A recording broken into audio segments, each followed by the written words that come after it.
Hello and welcome back to the Fundraising Beyond Borders podcast. I'm so excited to have our guest, Katherine Lacefield, here. She is founder of Just Because Consulting, and she also has her podcast, Just Because Podcast. Katherine, thank you so much for being here. My pleasure. It's been a long time coming. I'm very excited to finally be here. I know we had to reschedule, I think like 3 or 4 times. There was time change differences, and I was traveling, and then the hurricane. How's your community doing, by the way, with the hurricane that's recently hit? Really, luckily, Playa del Carmen was hardly hit by it was more like a very intense tropical storm, but there was very little damage. So we were really lucky. Everyone was kind of like bunkered down with like tons of water and food. And for some reason, canned tuna is like the staple that everyone hoards during hurricanes. I did not know that. But then in the end, like the next morning, I woke up and everything was fine. And I went for a walk with my dog and there was no issues. Like it was just lots of trees on the floor. Okay, good. I'm glad your community is safe. I know it was a big one for some. And yeah, it's always so interesting what people hoard, like, COVID and the toilet paper, and you just never know. Tell us a little bit about, where you are, but then also a little bit about your background, because I know you're in a place that isn't where you grew up. So tell us a little bit about your background and where you were based right now.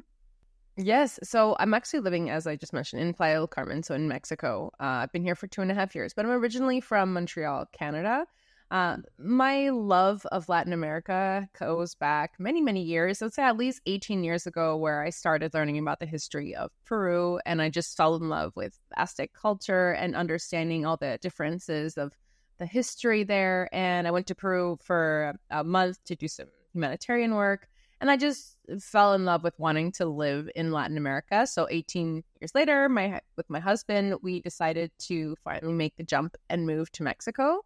Of course, from a business perspective, all of my philanthropy, fundraising, nonprofit connections are still in Canada, but I actually now am working in 3 different, technically volunteering also in 4, but working in 3. So I work in Canada, in the States, and I got my first Australian client. So I've really been kind of all over the place. For me, being a nomad and traveling and meeting new people from a whole bunch of different places really just is the best way to live my life. So that's a little bit about me.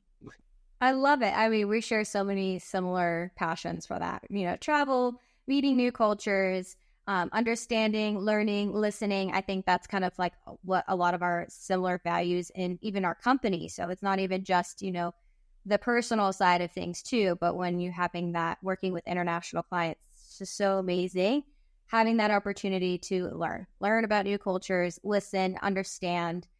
So, you said that you've worked with a couple of different international nonprofits. So, you've worked in the States and Canada and, really kind of all over. Tell us a little bit more about who are those international nonprofits that you've worked with.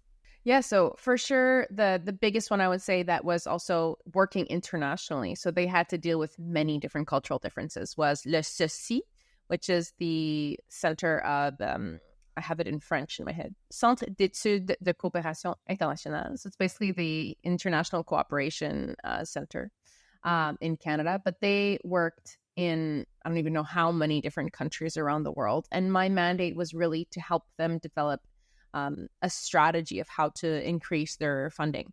Because, what's a very interesting situation in Canada is there is a lot of government funding for international aid, but it usually comes with you need to fundraise a counterpart. So it's around 5%. So they'll give you these multi-million-dollar grants to do international aid, but you have to also raise about 5% equivalent through individual or corporate donors or traditional philanthropy like foundations. So it was really challenging because they had these huge budgets, but the budgets were for programs, for international programs. So they had different projects and different teams around the world.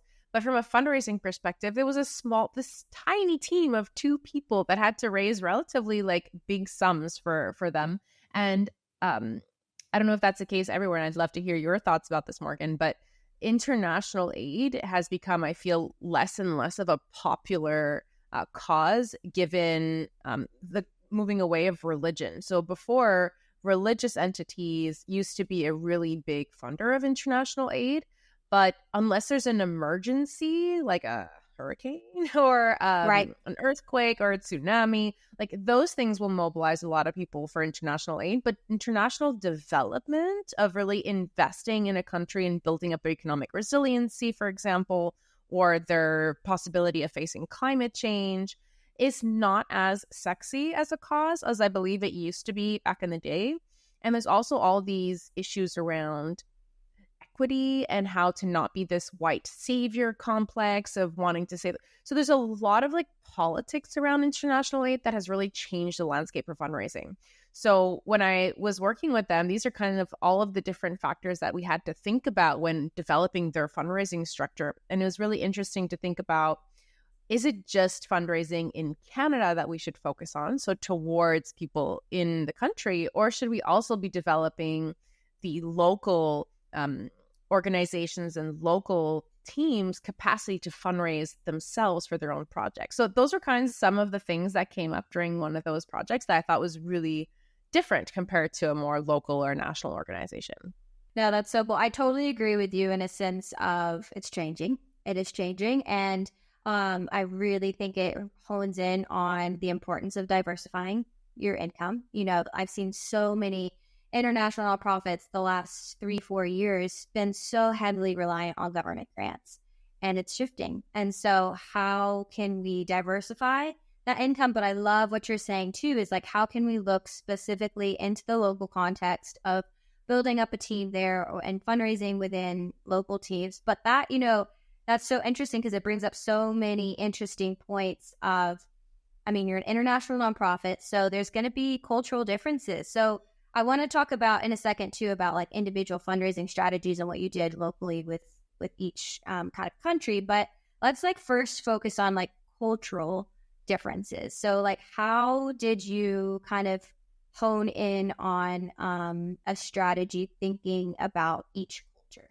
So backing up a bit, my background before really launching into consulting about 3.5 years ago was, and I still am working at this research lab based in Montreal called the Phi Lab, and we work on grant making philanthropy specifically, so really more on the institutional side. However, being a research network, we also worked with international academic institutions. So we worked with researchers from Brazil to Europe we had a whole African hub to Australia. We had some working on specific in Thailand. So it was really interesting to hear all of these academics on their research based on philanthropy in these different countries, because it was such a different landscape.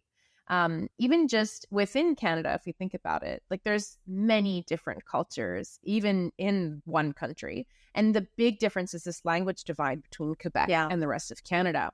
And so what was just from you don't even have to change countries to think about different philanthropic cultures. And it was really interesting when I was studying in nonprofit management, where we were talking about this difference, because Quebec was actually the province that gave the least, but like 50% less than the rest of Canada on average. And so there's all these, how come within the same country, one province is so different? And so of course we were like, oh, well, culturally, what's the differences? And there's so many different factors that came into play. And the one that I thought was really interesting was one of the theories is around religion. So the religious background, where in Quebec, they were very much more Catholic background, whereas the rest of Canada was English and so Protestant. And so their perspectives historically on philanthropy were very different. Whereas in the Catholic religion, it was much more about living like Jesus and almost like living more poorly, if I could say, so that you're being able to give back and like live like the common person. So there wasn't as much this encouragement to enrich yourself as an individual, versus in the Protestant religion, obviously I'm breaking this down to very simplifying the religion. Like that's very complex, but Sure. For the basic of this conversation, I'm just going to use these specific arguments. Whereas in the Protestant religion, it was much more encouraged to do well in your life so that you can distribute your money back to the community, which is more the traditional philanthropy of setting up a family foundation and giving back to your community. So if you look at those two differences, it's very easy to understand where in Quebec, they're much more socialist, where they believe that the government should take care of its community. Everyone should be kind of taking care of each other communally, versus in the rest of Canada, not so much. It's much more foundations and private philanthropy that comes in. So if you can just take that as an example of the cultural differences around the perception of philanthropy in one same country, imagine trying to have one approach to philanthropy for an international organization. Like it's a completely different ballgame. And so when we were talking with this client, we actually ended up realizing that we would have needed to do a second mandate where we meet with the different teams of each country and really dive into understanding their perspectives on what they feel would work in their countries. Because as much as I'm an expert in Canadian and more North American philanthropy, I did not feel comfortable saying that I knew what would work in their countries. So even as a consultant, my approach would be completely different, because I would need to be like, okay, let's talk about what have you seen in your community works? Do you know your local ecosystem? Do you know any organizations that are doing grant making or funding? Or what kind of activities are done to raise funds in your community? Is it more Absolutely meals? Is it people coming together around different holidays? So perhaps in Canada and the States, like Giving Tuesday, which is a huge movement, or like around the holidays, like the Christmas. And maybe that's a good time in North America, but maybe that's not the same in different countries. So great. These are the kinds of questions that we need to bring up when working with, especially an international organization, is really meeting with each different region to understand their perspectives and build up a strategy from there. I love it. It makes my heart so happy hearing this, because this is, exactly what I share a lot and really holds it. Yeah, it's really heavy to me. And it's so important to include the right people into those conversations, and making sure that the right people are brought to the table and are welcome to the table. So tell me, when you're talking about, engaging, people from certain countries, like who are kind of like comprised, like what teams are like, who are these people? Who are these people? Are they, fundraisers themselves? Are they nonprofit leaders? Are they community leaders? Like, who would you bring to the table to have these type of conversations? So, of course, I think the more people you have, the better. So whenever I do fundraising development plans with organizations, be them local or international, I always try to get different perspectives to understand who they have already around the table and maybe who's missing. So, of course, the board members. So if they have specific board members, they need to be on around the table. So I'll give you an example with a local organization. So they work just in Ontario in Canada. So in one province specifically. And when I met with the different board members and understood their expertise and their background, I realized that they had no background in more institutional philanthropy. So grant making was kind of off the table in a sense of they didn't have that expertise around them. So if we really wanted to go with their strong points, it would be much more around event planning, because they had a lot of communications people that were more public figures. So their strength was more on mobilizing a wider community. So peer-to-peer could have been a good, strategy for them. But traditionally, like grant making, they didn't really know how that worked. They didn't have any connections. So in a different context, that's what I would always like to do, is meeting with people that are their best volunteers, the ones that show up every day. They might have no fundraising officially experience. Sure. But when you talk to them, they're like, oh yeah, well, I've been raising money for my church for years. Like,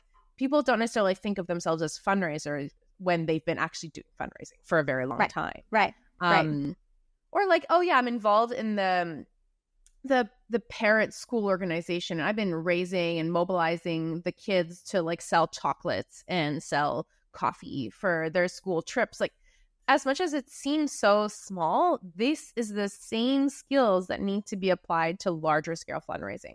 So I would say board members, volunteers that are the most active, even program managers, understanding the communities they serve, how they've been working with it, and of course their fundraising staff and executive team. So the more people you can touch in on and ask about what they see as potential or as opportunities, the better you're going to be equipped to be able to establish what strategies are going to work for them.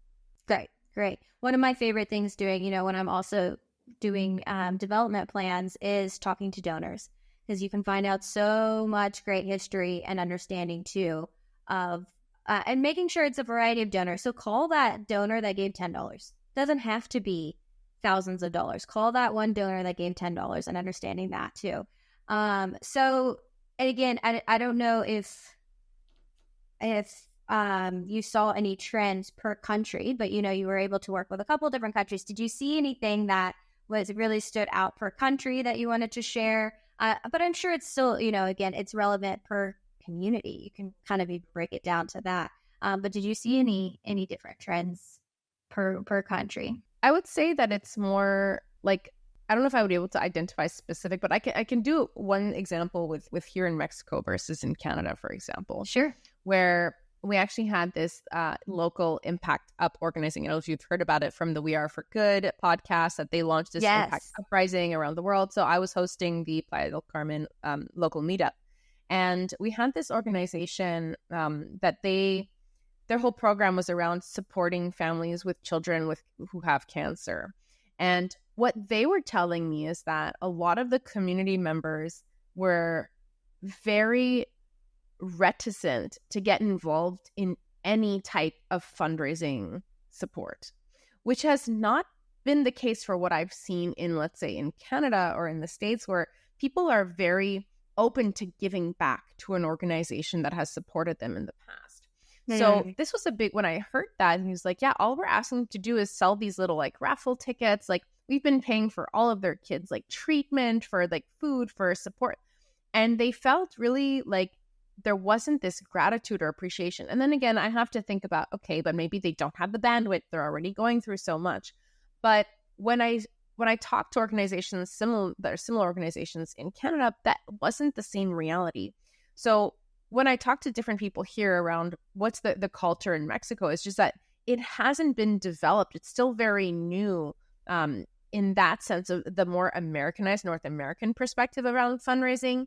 And I don't necessarily have an answer, but I believe that our sense of communities are also very different, and our source of aid and our type of aid is very different. And I would compare it a bit to, even in Canada, we had a research hub that was in the Atlantic. So it's more of like Maritimes, and they're much more local community oriented. So what they had noticed is that a lot of the philanthropy was much more like a neighborly form of philanthropy of like, oh, you need a bag of rice, or you need help today, you need me to babysit your child. Like, it was much more of that community focused, like it takes a village type philanthropy, instead of the more large scale donations and all that jazz. So I would see, and my hypothesis is that is much more of the local approach to giving back in different countries. That is not the official, like with money being the main transactional method, if I could say. Right. So that was one difference that I saw was really interesting, but also like there's different barriers to philanthropy in different countries that have to be taken into consideration. And I'm sure, living in Africa yourself, a lot of organizations that I've talked to is that they have such a hard time doing online fundraising because of the issues with accepting and converting money into their own local currency. So my mom did a 3-month volunteer trip in Tanzania. And they were like, she was like, I want to raise funds for your organization. But we can't accept it like through a transaction. So she literally had to pull out cash in Canada, bring it to Tanzania, convert it into their local currency, and give cash to the organization. That was the only way that they could accept cash in that case. I'm not saying that there might have been another way, but I feel like there's a lot of different barriers in different countries that make it so that certain types of fundraising are just inaccessible. I agree. I absolutely agree. And so I don't know if you're connected. There's a man named Simon Karanda, based in Uganda. And he is, came to me a couple of years ago with that exact issue. We're in Uganda, but we can't accept donations abroad right now because of a majority of, connecting with Stripe or PayPal or whatever it is. In Uganda, their banks weren't connecting with that. So it's like, what do we do? And thankfully, over the years, it's getting better. It definitely is getting better. South Africa is getting there. Zambia. So some Southern African countries are getting there. I was actually just talking to Simon today about, I was like, tell me, what are you using? So I'll put in the show notes today. If anybody's tuning in from Uganda, he was just sending me some tips for accepting donations, international donations from Uganda. But it's challenging. It really is. So it's like, when you are fundraising abroad, just like keeping in mind, if you have multiple locations, what works in America, what works in Canada isn't necessarily going to work locally for that local region or local country. So how are you going to pivot? How are you going to kind of, develop a new plan that's specific to that?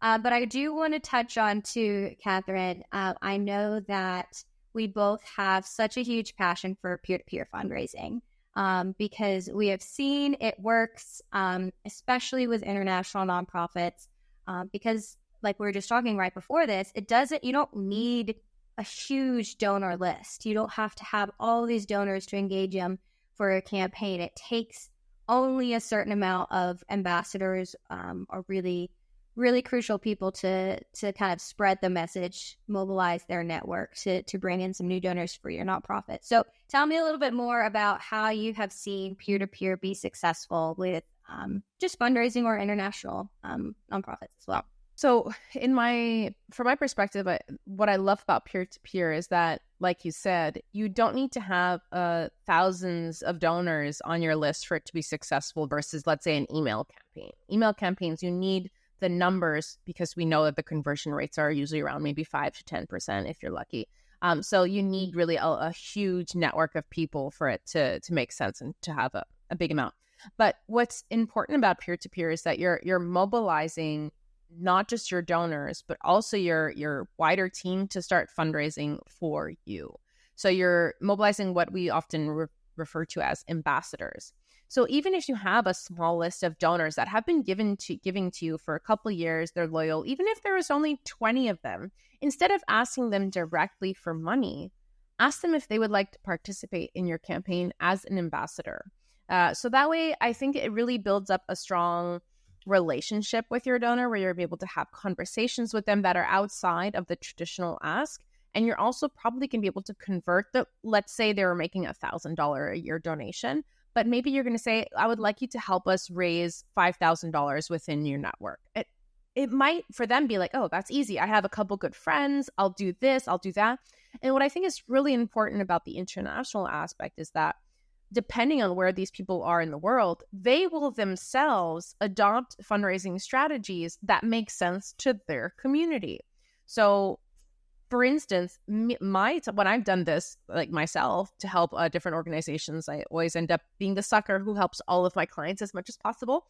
So I've done things from little birthday fundraisers on Facebook that are more popular in, let's say, North America, but I've also done sale of items. So me and my stepson, we made these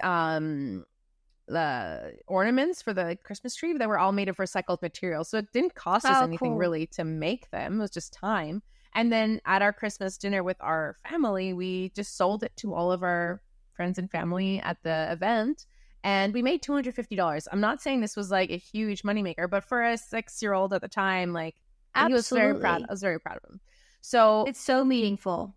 So meaningful. It really is. And for me, that's also a very important part of peer-to-peer is not only are they mobilizing their own network, so you're widening your acquisition strategy in the sense that you're widening your net of who you're going to be able to reach out to.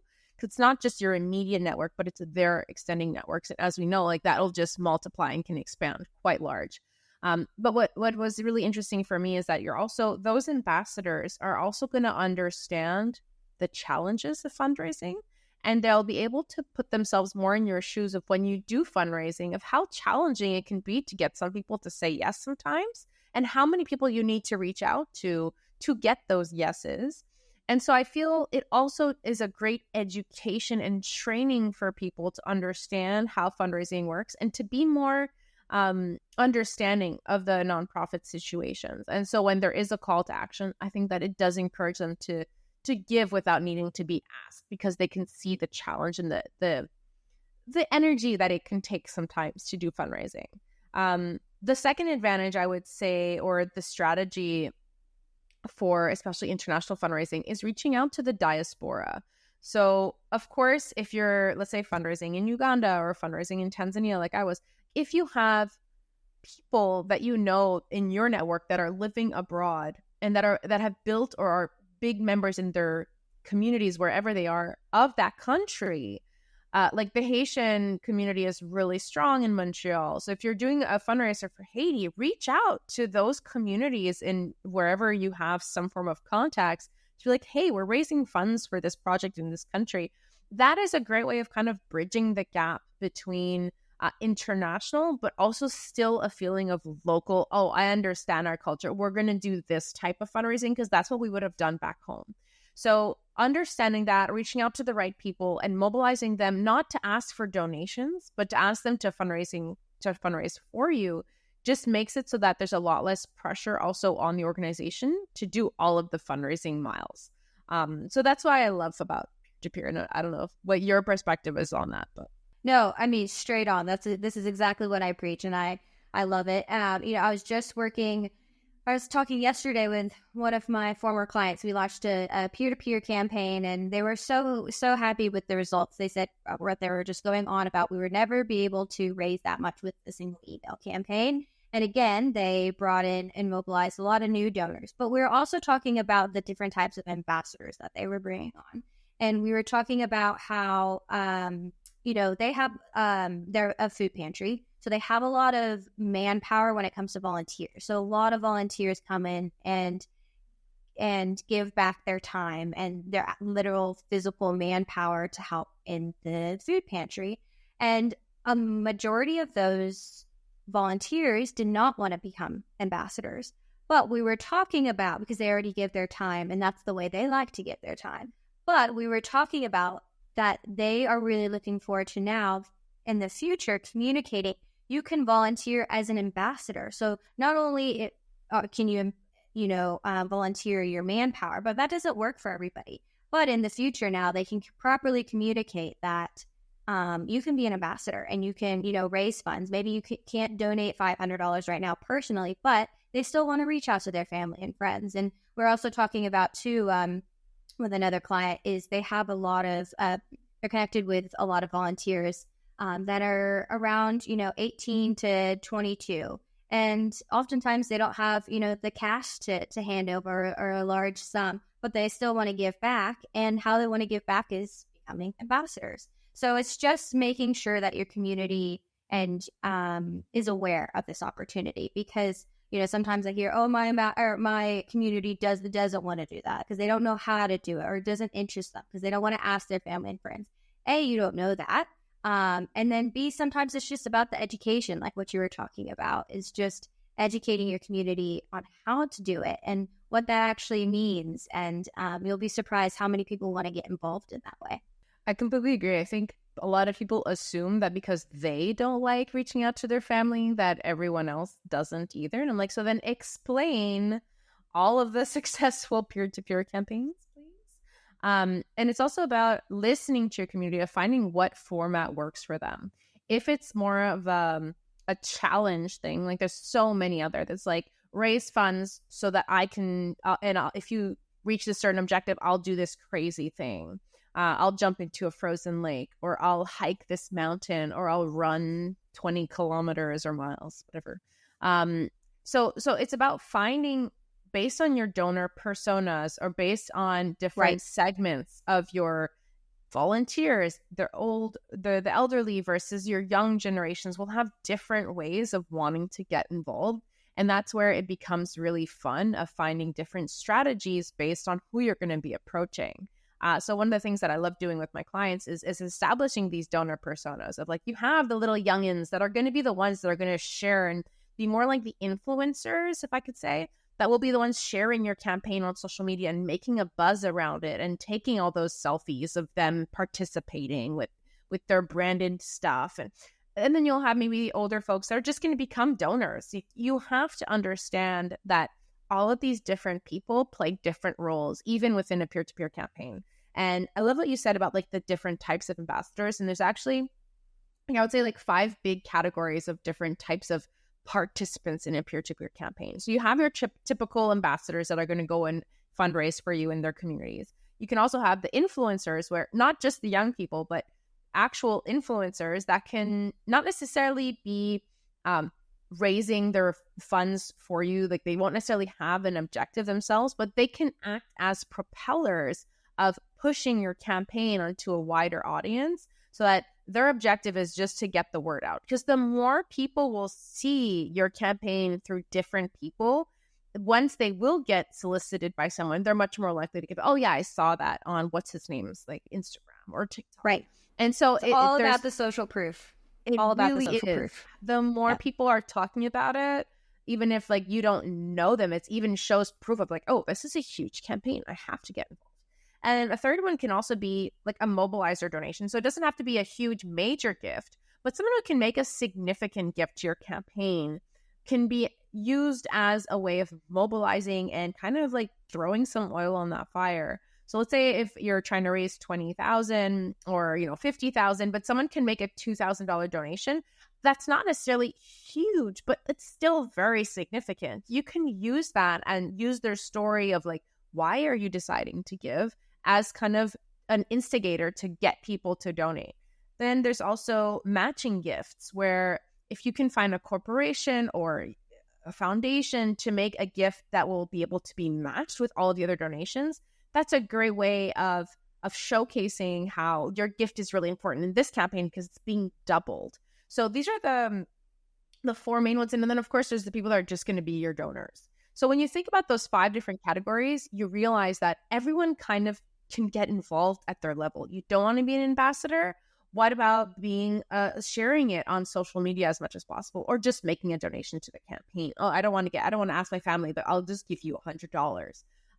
So it's about finding each person's place in this plan that makes it so everyone kind of feels respected in their comfort level around fundraising. And I think too, that's where nonprofits need to step up and educate their potential ambassadors, where it's not just like this closed option of start your own fundraiser, but there's these, exactly what you just said, 5 different opportunities to get involved. And it's a partnership, right? We want you to do it in a way that's meaningful to you. It makes me think of, I have a client that it's a nonprofit based in South Africa, but also has a hub in the UK and the US. The US ambassadors tend to love online peer-to-peer. Like they're online, on social media, emailing their family and friends, things like that. Where in the UK, people love doing still in-person events. So whether that's a marathon or a running thing or biking, whatever it might be, a lot of ambassadors love the in-person in the UK. And then in South Africa, it's really community-based. So they're just personally reaching out to family and friends or hosting a dinner or whatever that might be. So it's really thinking about what you said of giving them different opportunities to show up, but then, having an opportunity one of those 5 ways, or maybe it's multiple of those 5 ways. They can be an ambassador, be a donor, be an influencer, and share. There's multiple ways to be involved. So I think it's, as nonprofits, we need to educate our audience and our potential ambassadors that there's those opportunities. But also educate ourselves. I think a lot of times, a lot of clients I work with, they're kind of like so blinded by it. We've always done it this way. And there's so many different ways of approaching fundraising. And this is what I love about the international aspect of how are people doing it in different places in the world. And maybe we can try different things, even if we're not an international organization, but take advice from, let's say, like you were saying, South Africa, that is much more community oriented. Like, what if I host a dinner that's going to be like, okay, everyone, it's $50. I'm going to make you guys a delicious meal and all of the funds are going to be going to this organization. It's like, I never tried that before. And so it's about offering different options, but also yourself as a nonprofit, opening up your mind to this, the plethora, if we want to use fancy words, of strategies that exist to mobilize your community and theirs in fundraising for your organization. I love that. No, I think that's so important. We need to be more open. And, you know, when a nonprofit says, I think peer-to-peer is right for me, I want to test it out. When do you know a nonprofit is peer-to-peer, I guess, ready? So when are they ready to put something together like a peer-to-peer fundraiser? Yeah, so there is caveats. There has to be about not everyone is ready to launch a peer-to-peer campaign. So we were just mentioning before, like if you have no staff or no person dedicated to launch the campaign, your board is not involved, you don't have a huge list of donors, like it just becomes more challenging and your expectations need to be modified in consequence. So what I often tell people is that you need to have at least a good 10 people, ambassadors that you can count on to really launch the campaign. Because if you're expecting to just, oh, I'm going to just publish my peer-to-peer campaign on social media and people are just going to donate, and it's like, no, they're not. You have to have different people around you to help mobilize and get the campaign in front of people. So number one, making sure you have at least 8 to ideally over 10 ambassadors that you can count on to help fundraise for you.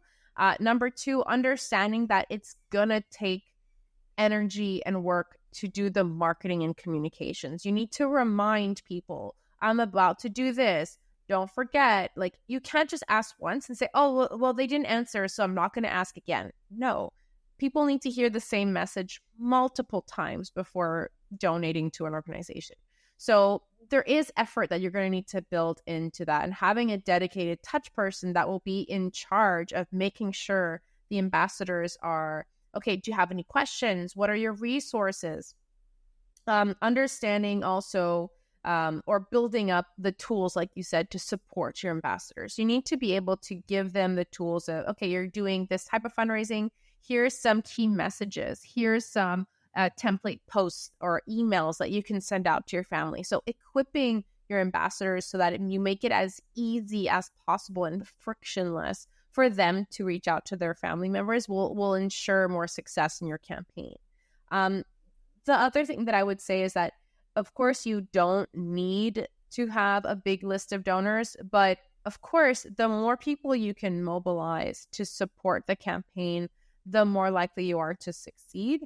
And of course, getting key people involved is the most important, I would say. So trying to find, before you launch, 1 or 2 key community members, be them the influencers to share your campaign, or corporation to do a matching gift, or a foundation, for example, or a couple of your donors that you know are going to guarantee a certain amount that is going to be reached, is something that you should do before you do a public launch. So we had talked about this before. There's always this quiet phase of a peer-to-peer campaign where you're kind of getting your ducks in a row, because you don't want to launch a $100,000 campaign that only gets to 30. Like that just is so demotivating. So before you even agree on or establish your objective, make sure you have the right people.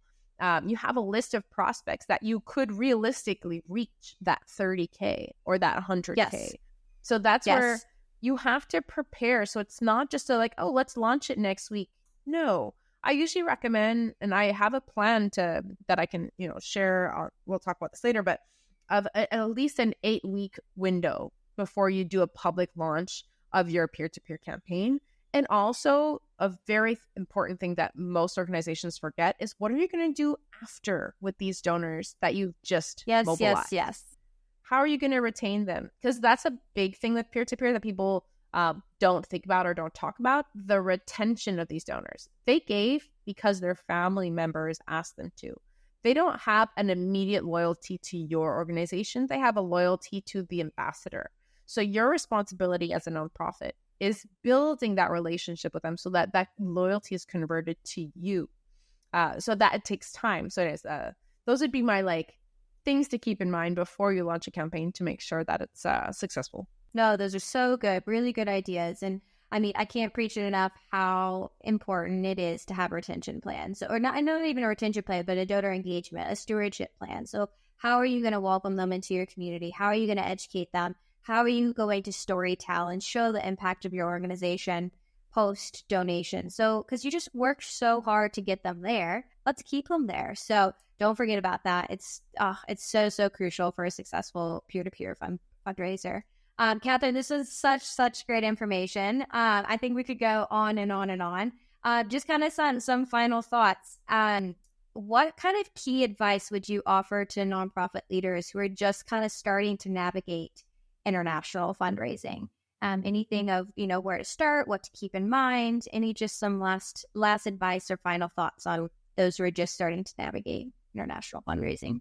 So I think that the context depends on, are you trying to reach out to international donors, or are you an international organization trying to, there's like different contexts. Are you already working in different countries, or are you trying to support different countries?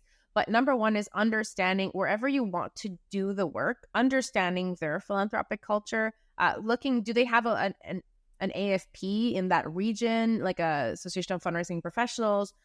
Google, are there any grant-making foundations that are in that area that are who is already working in that area, and what strategies are they using to fundraise for those areas? But also establishing yourself, who is around you, because the most important for any organization is understanding what your internal strengths are. If you're great at social media and that's what you've been doing, then look into mobilizing that more. If you have a strong board that has corporate connections, then mobilize that. So it's really about analyzing, first of all, what your existing strengths are, while also understanding wherever you're going to be working, what is the structure, or what is the culture around fundraising and donations in that area. So those would be my two key things of take the time to sit and reflect on what are the actual possibilities for you. That's great. No, thank you for that. And I just had another host, Lindsay, on the podcast, and we talked about it's exactly what you're saying, making sure you are diving in and speaking with community leaders. So other nonprofit leaders, what's working for them, what are those barriers, those challenges. And like we said at the very beginning of this podcast, of this episode, is just listening. Take time to listen, understand. And then, like you were saying too, don't be afraid to try new things. So, Katherine, thank you so much again. Where can people find you? I'm very active on LinkedIn, so Katherine Lacefield, you can easily find me. If not, my website, justbecause.consulting, where you can also find my podcast as well. For those who are interested in launching a peer-to-peer and are kind of not sure if they're ready or not, I'm actually launching a very specific campaign it's a free 30-minute peer-to-peer assessment where I can go over with you what you have, what you don't, and what my suggestions would be. And of course, we can talk about if you do need some extra support. But the 30 minutes is free. So of course, Morgan, I'll be sharing that link with you, and you can share it with everyone. There's going to be limited spots, but if you need some help with peer-to-peer and you want some expert advice, it'd be my pleasure to help you out. Thank you. Make sure you connect with Katherine. We'll put the link in the show notes. But yes, thank you so much again for this wonderful advice. It's just so fun being able to connect with somebody that's passionate and holds similar values for the international global world that we're in. So thank you for being here. My pleasure. It was great. Have a great one.